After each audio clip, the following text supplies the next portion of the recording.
Le journal Hélène Assabi. Bonjour à tous et merci de nous rejoindre pour le journal. Au sommaire, le Togo attire mieux les investisseurs pour 2020. Il a été classé premier pays réformateur en Afrique et troisième dans le monde suite au rapport Doing Business. Quelles ont été les réformes opérées? La réponse dans ce journal. Les chrétiens catholiques célèbrent aujourd'hui la Toussaint ou la fête de tous les saints au Togo. Des messes ont été dites dans plusieurs paroisses. Les échos de la célébration à la paroisse Immaculée Conception de Yékonakoué à Lomé.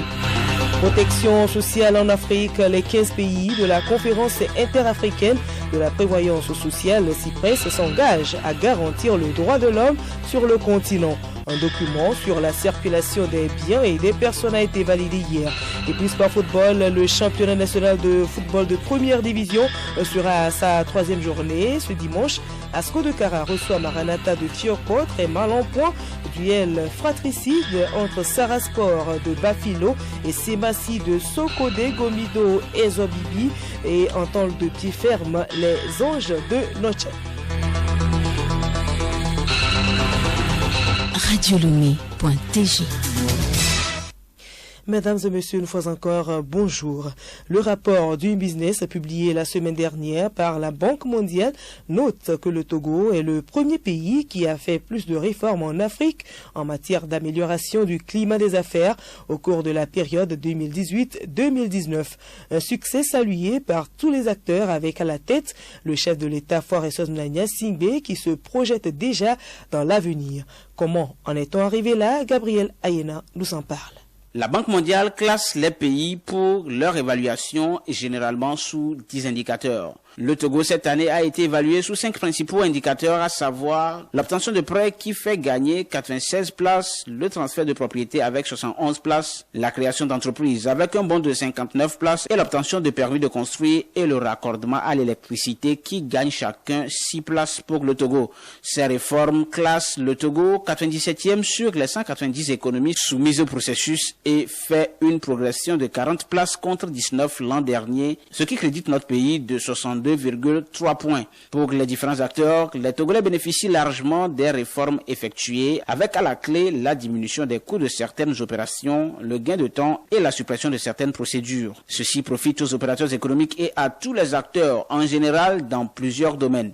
Sandra Ablamba Johnson, ministre conseillère auprès du président de la République chargée du climat des affaires. Toutes ces réformes ont généré et vont continuer par générer des retombées possibles pour notre pays. L'augmentation des entrées des investissements directs étrangers à destination du Togo, en nos références statistiques, le trafic maritime a maintenu pour la deuxième année consécutive sa tendance haussière, faisant du port autonome de Lomé le premier port à conteneurs de la sous-région, sans oublier le nombre non moins important d'agréments délivrés sur les 12 derniers mois. Ce qui aura naturellement une incidence positive sur la création d'emplois, car nous savons que l'un des critères phares de validation du dossier d'agrément repose essentiellement sur l'emploi, qui, au demeurant, reste la priorité du gouvernement. Tous les acteurs sont unanimes et reconnaissent le progrès effectué par le Togo. C'est une victoire qui, en même temps, est un défi pour le chef de l'État Faure Gnassingbé. Pour lui, le Togo doit faire mieux dans les années à venir et pour ce faire, chacun doit se mettre au travail. Je pense déjà à l'année prochaine. Les réformes ont toujours un prix. Alors, je vais vous dire, ne vous lassez pas de faire des réformes. Travaillons pour que le Togo ait cette place-là de meilleur réformateur en Afrique. La marge de progression est encore grande. Et je sais que si nous maintenons cet esprit-là, cette coalition entre l'administration, entre le secteur privé, entre les autres corps de métier, les architectes, les notaires, les avocats, tous ensemble, nous pouvons réussir. De toute façon, comme je l'ai dit, nous n'avons pas le choix. Nous devons le faire et faisons-le bien. Pour mieux suivre les réformes et accompagner davantage le Togo, la Société financière internationale SFI, l'institution du groupe de la Banque mondiale chargée du secteur privé, a ouvert ses portes à Lomé. Merci à vous, Gabriel Ayena. La communauté chrétienne catholique du monde entier célèbre aujourd'hui la fête de tous les saints ou la Toussaint qui interpelle les catholiques à honorer la mémoire des saints. Au Togo, comme ailleurs, cette célébration a été marquée par des messes d'action de grâce et à la paroisse Sainte-Immaculée Conception de Nié-Konakwe, des chants de louange et d'adoration ont été adressés au roi des rois. Dans son homélie inspirée de Matthieu 5, versets 1 à 12, le révérend père Georges Dafa a rappelé aux chrétiens d'être toujours en communion avec le Christ afin de sauver les âmes du purgatoire. Révérend père Georges Dafa, curé de la dite paroisse. Nous célébrons tous ceux qui sont arrivés au terme de la marche vers le royaume. Dieu nous a créés pour lui et nous sommes pèlerins sur cette terre. Nous devons coûte que coûte quitter un jour. L'Église, qui est éducatrice et formatrice, pédagogue, a proposé des fêtes liturgiques pour que les chrétiens marquent des arrêts dans leur vie pour réfléchir sur ce qui les attend. Ils savent qu'ils sont programmés pour la victoire. Et alors, les conditions de cette victoire, il faut prendre conscience, à chaque fois reprendre conscience pour essayer de faire le point sur sa vie.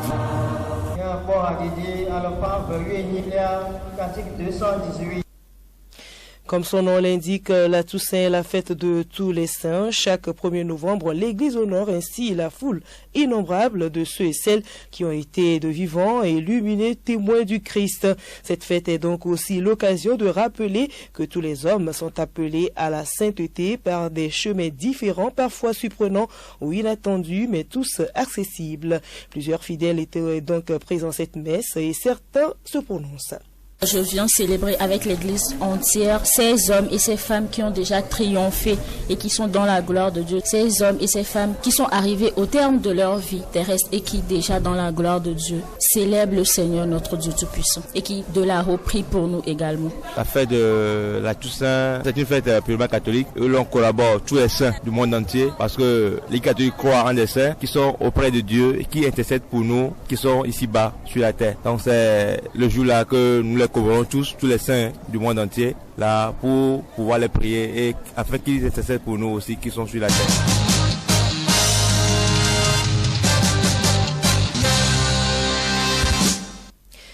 Et je vous l'annonçais en titre, les experts de 15 pays de la conférence interafricaine de la prévoyance sociale CIPRES ont réaffirmé leur engagement à garantir les droits de l'homme sur le continent en matière de protection sociale.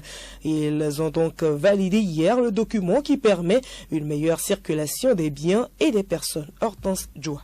Le texte qui a été validé par les experts à l'issue des 4 jours de travaux confère une force juridique sous-régionale devant garantir la promotion de la sécurité sociale dans les États membres. Tunkara Cheikh Tidiane, président du comité des experts. C'est un document fondamental qui a été examiné pendant 4 jours par les experts de 15 pays sur les 17 que constituent la CIPRES. Il s'agissait d'aboutir à un référentiel unique partagé par l'ensemble des États membres dont les dispositions régissent l'organisation, le fonctionnement et la gestion technique, administrative et financière des caisses. Ce référentiel unique a été adopté ici à Lomé. La sécurité sociale est un gage de cohésion sociale et de développement durable. Les innovations qu'apporte ce nouveau texte avec Tunkara. D'abord, il y a une réaffirmation de l'autonomie financière et de la personnalité juridique des organismes. Il y a eu également un renforcement du pouvoir de tutelle. Enfin, troisième point important qu'il faut retenir, dorénavant toute la gestion des caisses de sécurité sociale des 17 pays membres est placée sous l'emprise de contrats de performance. Le document validé par les experts sera adopté en novembre prochain par le Conseil des ministres qui se tiendra à Madagascar.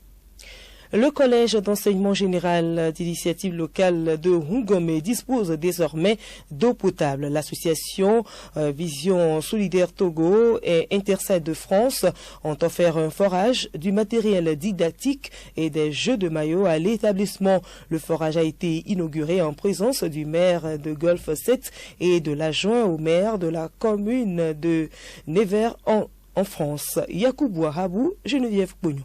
Ce forage est le fruit des relations entre la commune de Nevers en France et celle de Golfe 7. La commune de Nevers entend, dans le cadre du partenariat concerté, mettre en œuvre des activités spécialisées telles que ce nouveau forage qui offre de l'eau à la population de Hungomé. Yannick Chatier, adjoint au maire de la commune de Nevers, président inter-TIS. L'idée était de faire un chantier solidaire à l'international.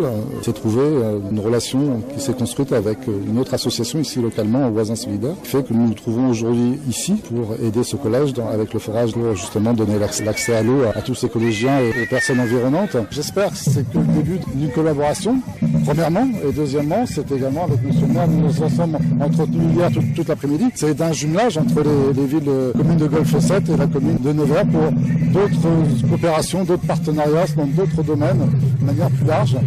L'ouvrage est réalisé grâce au dynamisme de l'association Voisins Solidaires. Faré Papou, président de l'association. Le coût du projet de ce forage est estimé à environ 3 40 000 de nos francs. Nous avons été mis en relation avec l'association Intercité de la ville de Nevers par notre partenaire France Volontaire. Notre action phare dans ce domaine depuis 10 ans est la célébration de la fête des voisins. Nous travaillons sur 3 thématiques majeures, notamment la solidarité de proximité, la solidarité internationale et la promotion de l'entrepreneuriat. Le guide pratique intitulé « La plus grande leçon du monde » a été officiellement lancé hier au CEG à Gué-Centre. L'événement intervient en prélude au 30e anniversaire de la Convention des Nations Unies relative aux droits des enfants et à la célébration de la Journée mondiale de l'enfance qui aura lieu le 20 novembre prochain. C'est un guide pratique pour enseigner la Convention des Nations Unies relative aux droits des enfants. Ce sont donc les élèves de la classe de 6e qui ont eu la chance de suivre le premier cours. Agbolete Kofi, l'un des élèves, raconte ce qu'il a appris. On a appris les droits des enfants. On a appris que les enfants ont droit d'aller à l'école, les enfants ont droit à l'éducation, les enfants ont droit de participer aux jeux de loisirs.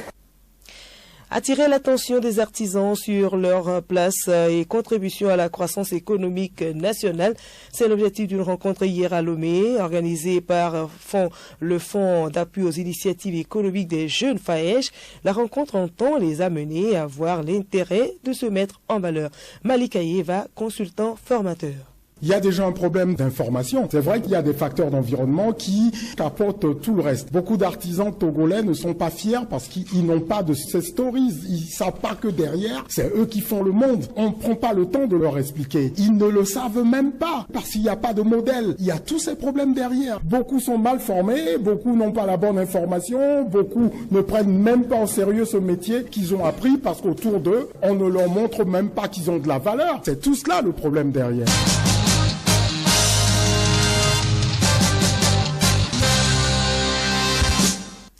Culture, la 16e édition des All Music Awards aura lieu cette année, le 21 décembre prochain, au Palais des Congrès de Lomé.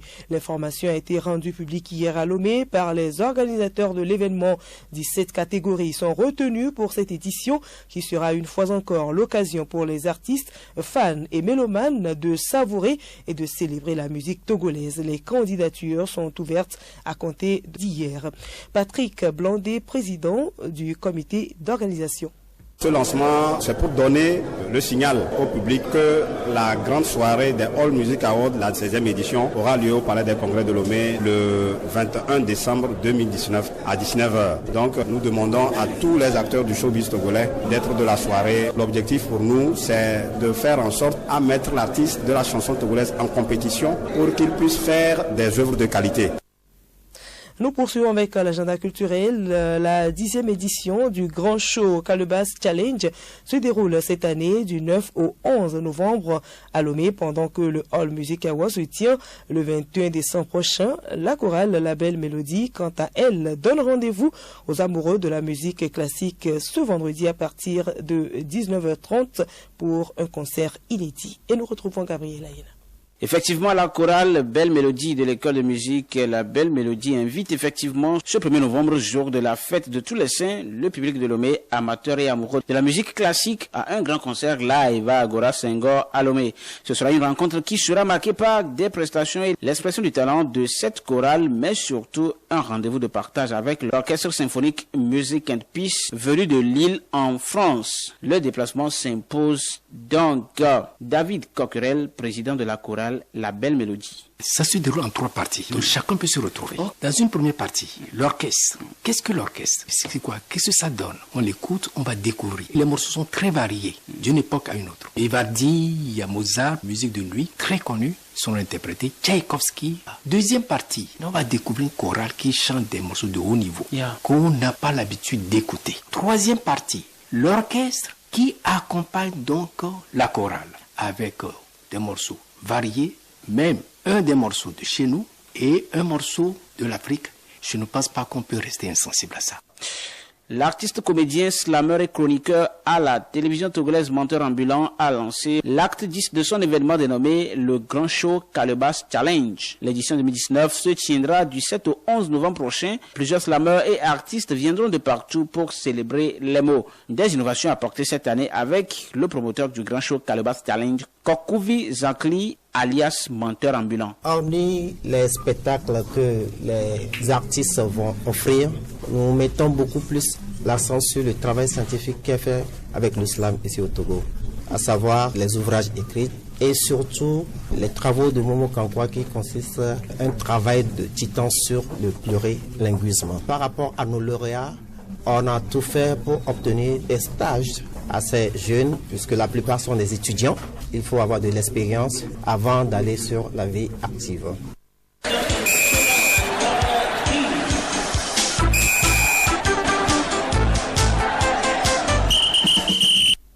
Sport football, le championnat national de football de première division sera à sa 3e journée. Ce dimanche, Asco de Kara reçoit Maranatha de Fiokpo, très mal en point.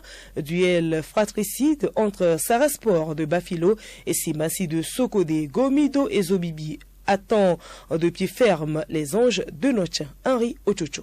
Lors des 2 premières journées, les messagers de Fiokpo n'ont enregistré qu'un point, un nul et une défaite et sont derniers au classement.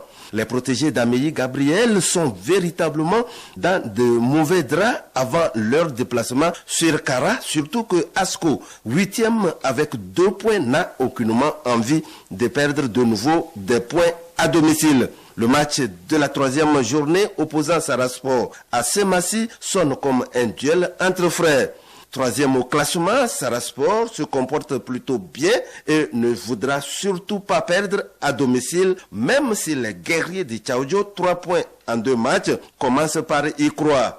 En tout cas, le match Sarasport-Semassi se jouera jusqu'au bout. Entre autres matchs, un fumant entre les Showboys de Kpalimé et les Anges de Nouétien. C'est un déplacement périlleux que les serviteurs de Dieu effectuent au grand stade de Kpalimé. L'équipe de Nouétien aura donc fort à faire face à Gomido et Zobibi sur ses propres installations, lorsqu'on sait surtout que l'équipe du Grand Cloto reste intraitable à domicile. Voici les autres rencontres. Unisport Ifodje à Sokode, Koroki Dito à Tchamba et Gbolesu OTR à Zola. Et puis Coupe CAF tour des cadrages retour, l'association des conducteurs de la COSA sera en mission commando pour arracher ce dimanche à Nandi Azikiwe Stadium de Lagos sa qualification historique pour la phase de poule de la prestigieuse compétition. Une opération bien planifiée et bien menée en 90 minutes devrait permettre aux chauffeurs de Kara de se débarrasser des Nugu Rangers du Nigeria qu'ils ont battu 2-1 au match aller à Lomé. Le coup d'envoi est prévu pour 16h, heure de Lomé.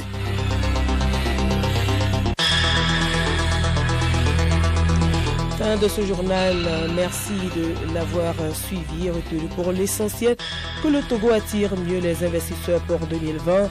Il a été classé premier pays réformateur en Afrique et 3e dans le monde suite au rapport Doing Business. Et puis les chrétiens catholiques célèbrent donc aujourd'hui la Toussaint ou la fête de tous les saints.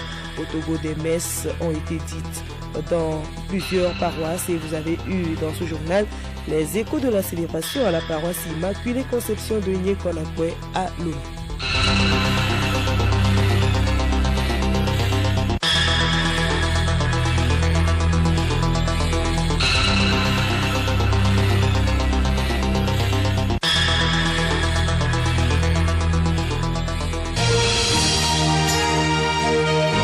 Radio Lomé, boîte postale 434, email radiolomé@radiolomé.tg. Radiolomé.tg